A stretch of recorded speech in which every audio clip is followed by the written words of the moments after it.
Bismillahirrahmanirrahim. Assalamualaikum warahmatullahi wabarakatuh. Selamat pagi anak ibu semuanya. Ibu berharap semoga semua sekeluarga dalam keadaan sehat walafiat dan tetap semangat dalam belajar pagi hari ini. Baiklah anak ibu, pagi hari ini kita akan lanjutkan pelajaran kita, yaitu pelajaran PPKN. Ini adalah materi terakhir di tema 2, yaitu subtema 3 khususnya. Bersatu kita teguh. Nah, silakan dibuka buku LKS atau buku paketnya untuk panduan anak ibu memudahkan materi ini. Sebelum pelajaran kita mulai, mari sama-sama kita buka dengan membaca basmalah. Bismillahirrahmanirrahim. Apa manfaat persatuan untuk NKRI? NKRI kepanjangannya masih ingat nak? Iya, Negara Kesatuan Republik Indonesia. Masihkah ingat dengan semboyan bersatu kita teguh, bercerai kita runtuh? Nah, nanti akan jelaskan di sini apa makna semboyan tersebut. Kita ketahui bahwa masyarakat Indonesia terdiri atas bermacam ras, suku budaya, dan agama. Atau disebut juga bahwa masyarakat Indonesia ini adalah majemuk. Majemuk itu adalah beraneka ragam. Nah, dengan menjunjung tinggi persatuan dan kesatuan, Indonesia dapat menjadi negara kesatuan. Dalam merebut, mempertahankan, dan kemerdekaan Indonesia, dahulu rakyat Indonesia itu, para pejuang, para pahlawan kita nak, selalu berjuang bersama-sama, mengedepankan persatuan serta tekad yang kuat dengan tujuan yang kuat. Makanya Indonesia dapat meraih kemerdekaan dari penjajah dan menjadi negara yang berdaulat, seperti yang kita rasakan saat ini. Nah, apa nilai-nilai dan kesatuan serta kerjasama dalam kehidupan sehari-hari yang perlu kita lakukan? Nah, sebagai generasi penerus bangsa, marilah sama-sama menjalin hubungan yang baik, khususnya sesama antar teman dan masyarakat di sekitar. Kemudian kita juga bisa membudayakan sikap gotong royong, dan kita tidak boleh mengutamakan kepentingan pribadi daripada kepentingan umum. Nah, jika kita mengutamakan kepentingan umum di atas kepentingan kita, insya Allah akan terciptalah kesatuan. Nah, ini yang ada di buku paket berada di halaman 128. Menjelaskan manfaat persatuan dan kesatuan dalam kehidupan negara Republik Indonesia. Kita masih ingat bahwa para penjajah berhasil diusir oleh bangsa Indonesia dengan adanya persatuan dan kesatuan. Ini dia. Seperti yang Ibu jelaskan tadi, walaupun kita beraneka ragam suku, bangsa, budaya, agama, bangsa Indonesia mampu bisa mengalahkan para penjajah. Makanya kita bisa merasakan kemerdekaan seperti sekarang ini dengan adanya kerukunan. Kenapa bisa rukun? Karena bangsa Indonesia itu pada zaman dahulu tidak ada yang membeda-bedakan. Tidak melihat perbedaan itu sebagai sebuah penghalang, tetapi perbedaan itu sebagai penyemangat buat bangsa Indonesia, sehingga kita bisa merasakan seperti sekarang ini. Peribahasa seperti yang disebutkan tadi, bersatu kita teguh, bercerai kita runtuh. Apa maknanya?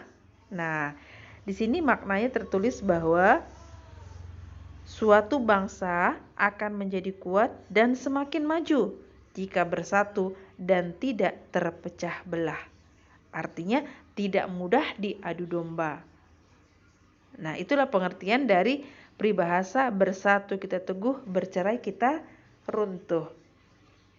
Nah, bagaimana cara kita agar tetap bersatu kita teguh, bercerai kita runtuh bisa kita terapkan dalam kehidupan sehari-hari? Kita harus sadar bahwa itu adalah kewajiban setiap warga negara Indonesia. Jadi bukan hanya bapak-bapak saja yang memiliki peribahasa seperti itu, atau anak-anak muda, tidak, tetapi seluruhnya.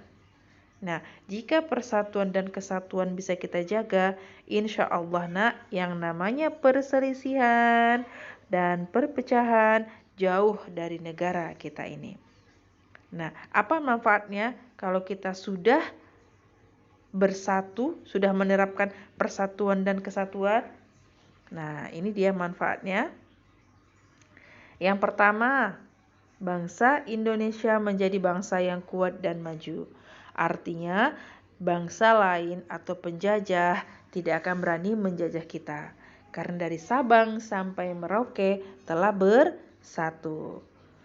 2. Pembangunan nasional akan berjalan dengan lancar, aman, dan cepat. Kenapa bisa, Bu?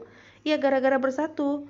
Nah, karena kita bersatu, kita bisa memajukan kesejahteraan bangsa Indonesia. Nomor 3. Kesejahteraan masyarakat akan tercapai secara adil dan seimbang. Nah, nanti akan Ibu jelaskan juga bagaimana dengan persatuan-kesatuan, kenapa bisa kesejahteraan masyarakat tercapai, nanti akan dijelaskan. Keempat, bangsa Indonesia terhindar dari perselisihan. Jadi kita terhindar dari perpecahan yang berakar pada perbedaan-perbedaan. Jadi apapun perbedaan kita, baik suku, agama, budaya, itu kita jauhkan. Kita hanya berpikir satu, yaitu persatuan dan kesatuan. Kemudian persatuan antar warga negara terjalin semakin erat. Antar warga. Nah, jadi kalau kita sudah menerapkan itu, insya Allah manfaat ini akan kita rasakan dalam kehidupan sehari-hari. Berikutnya, hidup rukun dalam keberagaman. Coba anak Ibu lihat, ini gambar apa? Nah, ini adalah gambar dua orang yang sedang bersalaman. Nah, kita lihat kembali bahwa ini dua orang ini berbeda, tetapi perbedaan itu tidak menjadikan mereka untuk terpecah belah atau tidak menjadikan mereka berselisih. Nah, tetapi keberagaman ini menjadi sebuah anugerah bagi bangsa Indonesia. Sehingga dengan adanya perbedaan itu, kita saling mengenal, menghargai, dan menghormati. Sehingga terciptalah kerukunan di dalam keberagaman. Nah, jadi kalau kita ingat dulu, para pejuang kita itu tidak melihat perbedaan mereka. Jadi mereka tetap bersatu. Jadi kita bersyukur nak bahwa para pejuang kita, para pahlawan dahulu itu mati-matian berjuang melawan penjajah. Coba bayangkan kalaulah para pejuang, para pahlawan kita dulu tidak menerapkan sikap persatuan kesatuan, mungkin saat ini kita tidak merasakan yang namanya nikmat kemerdekaan. Jadi patut kita syukuri. Bagaimana cara mensyukurinya sebagai seorang pelajar? Yaitu dengan belajar. Jadi sebagai seorang pelajar itu dalam mengisi kemerdekaan tetap belajar agar tercapai cita-cita. Nah, ini dia. Pentingnya persatuan kesatuan demi kesejahteraan rakyat. Lagi-lagi semboyan ini yang muncul. Bersatu kita teguh, bercerai kita runtuh. Ini peribahasa ini sudah tidak asing ya nak ya. Nah, tadi jelaskan bahwa dengan bersatunya kita itu, maka kita akan maju. Nah, persatuan dan kesatuan perlu dipupuk dalam berbagai tingkat kehidupan, baik di rumah, di sekolah, masyarakat, maupun bangsa dan negara. Dan ini dipupuk mulai kita dari kecil, agar terbiasa. Nah, di sini dia beberapa contoh penerapan nilai-nilai. Nah, kembali ke sini dulu yang Ibu garis merahin ini nak. Pembangunan bangsa yang stabil dan berkesinambungan akan menjamin kesejahteraan rakyat di segala bidang. Nah, jadi manfaat persatuan kesatuan itu, inilah dia tadi. yaitu akan terciptanya kesejahteraan rakyat di segala bidang. Bagaimana contoh penerapannya? Yang pertama, mencintai dan menggunakan produk Indonesia. Jadi, dengan memakai produk dalam negeri, maka perusahaan yang ada dalam negeri ini semakin maju. Dengan semakin majunya, dia membutuhkan para pekerja. Dengan membutuhkan para pekerja, apa yang terjadi? Pengangguran akan berkurang. Jadi dengan memakai produk dalam negeri, insya Allah akan meningkatkan kesejahteraan rakyat. Nah, yang kedua contoh penerapannya, belajar, rajin belajar untuk membangun bangsa. Nah, inilah tugas kita, tugas anak ibu sebagai seorang pelajar ini dia. Jadi dalam mengisi kemerdekaan, apa tugasnya? Belajar. Jadi kita dapat turut membantu pembangunan dengan cara giat belajar. Pengetahuan sangat penting untuk membuka wawasan. Kita dapat saling bertukar pengetahuan dan wawasan walaupun berbeda suku, bangsa, agama, dan budaya.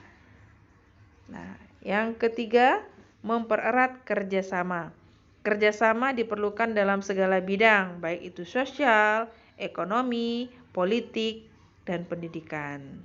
Nah, jadi inilah beberapa contoh penerapan dari persatuan dan kesatuan dalam mencapai kesejahteraan rakyat.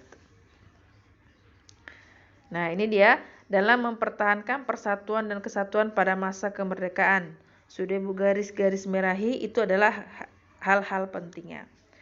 Ini beberapa contoh untuk mempertahankan persatuan dan kesatuan pada masa kemerdekaan.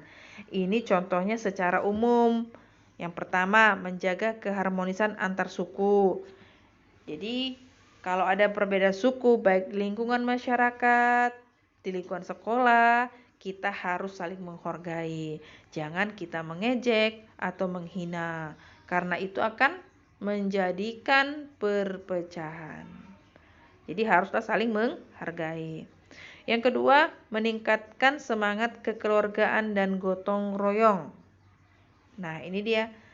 Karena dengan semangat kekeluargaan gotong royong, pekerjaan yang berat menjadi ringan, kemudian semakin akrab, semakin kuat solidaritasnya. Yang ketiga, memperluas pergaulan dengan orang yang berlainan suku, bangsa, dan agama. Jadi, walaupun berbeda suku dan agama, bukan berarti tidak boleh berteman. Boleh. Tetapi kita tidak boleh mengikuti keyakinan dia. Laksanakanlah keyakinan masing-masing. Tidak boleh memaksakan kehendak kita, khususnya agama, kepada orang yang berbeda agama dengan kita. Yang keempat, meningkatkan pendidikan masyarakat agar wawasan pengetahuan bertambah. Ya, ini sebagai seorang pelajar wajib untuk meningkatkan pendidikannya. Jadi belajar itu tidak hanya di sekolah, dimanapun bisa belajar. Nomor 5, tidak mudah terpancing oleh pihak-pihak yang ingin memecah belah. Nah, jadi kita jangan mudah diberikan informasi yang tidak jelas, yang membuat kita emosi, yang membuat kita marah. Akhirnya yang terjadi adalah berantem, bertengkar, perpecahan, demo. Jangan mudah. Kita sebagai seorang pelajar harus positif, harus bijak dalam menanggapi informasi. 6. Meningkatkan rasa peduli sosial kepada orang di sekitar kita. Iya, jadi kalau ada teman kita kesusahan, tetangga kita kesusahan, tidak makan, alangkah bagusnya antar makanan ke rumahnya.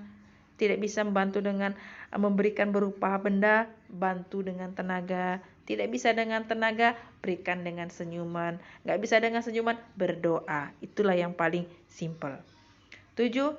Melakukan pemerataan pembangunan hingga ke seluruh pelosok. Nah, ini tugas pemerintah ya.